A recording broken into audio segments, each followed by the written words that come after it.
Dibantah sama teori yang kedua. Teori yang kedua ini diantaranya Al-Amidi, salah satu dari 10 ulama besar Asy'ari. Al-Amidi itu membantah teori atom tadi, menyatakan bahwa ciri kemakhlukan suatu benda karena dia mempunyai sifat. Karena dia mempunyai sifat. Tapi teori ini lebih membingungkan lagi ya.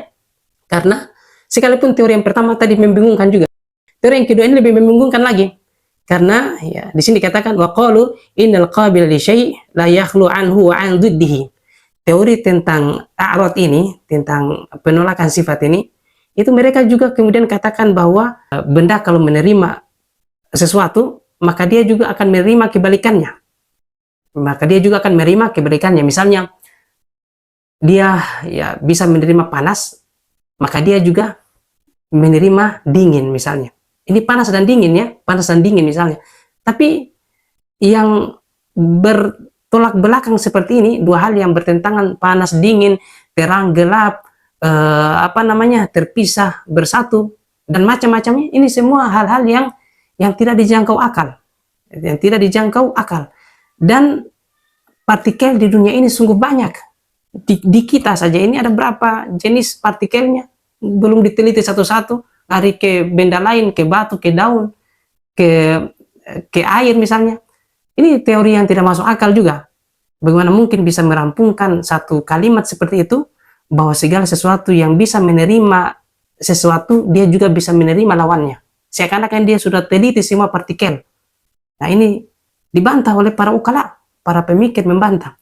Dan lebih anehnya lagi, mereka ini juga mengatakan bahwa wal ardu la yabqa zamanain fatakunul a'radu kullaha hadithah syai'an ba'da syai'. Mereka katakan bahwa benda itu ya yang menerima a'rad ya, misalnya baju saya misalnya yang nampak di sini ada warnanya ya, warna ini tidak bertahan dalam 2 masa. Ya, tidak bertahan dalam 2 masa. 2 masa juga masa apa? Ya. Pusing di dalamnya orang ya, pusing dalamnya. Katakanlah 2 masa 2 menit. Maka berdasarkan teori ini mengatakan bahwa warna ini tidak bertahan 2 menit. Lalu kenapa masih ada sampai sekarang? Karena warna merah misalnya ini di menit pertama hilang, digantikan dengan warna merah di menit yang kedua. Ya, hilang ganti, hilang ganti, hilang ganti. Sehingga teori ini sungguh teori yang membingungkan. Yang lucu sebenarnya, sesuatu sifat ya misalnya warna tidak bertahan dalam 2 masa.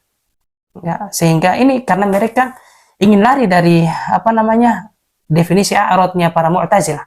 Mu'tazilah menamakan sifat-sifat Allah a'rad. Ya, mereka bilang bukan, sifat Allah itu bukan a'rad, karena a'rad itu tidak bertahan 2 masa. Sementara Allah Subhanahu wa taala ya dengan sifatnya itu azali, bertahan sampai akhir, tidak ada akhirnya misalnya seperti itu. Ingin lari daripada teori Mu'tazilah, terperangkap di lumbung kebingungan ya. Tertawa semua orang ya. Masuk akal kita punya barang seperti ini tidak bertahan 2 masa. Jadi ini hilang, muncul lagi. Kalau kita pikir lagi, ya, di antara misalnya masa satu dan masa lain, tentu ada transisinya. Di transisi itu bagaimana misalnya? Warnanya hilang, langsung hilang, atau ditimbun lagi dengan warna yang baru, atau bagaimana? Ya, bingung ya.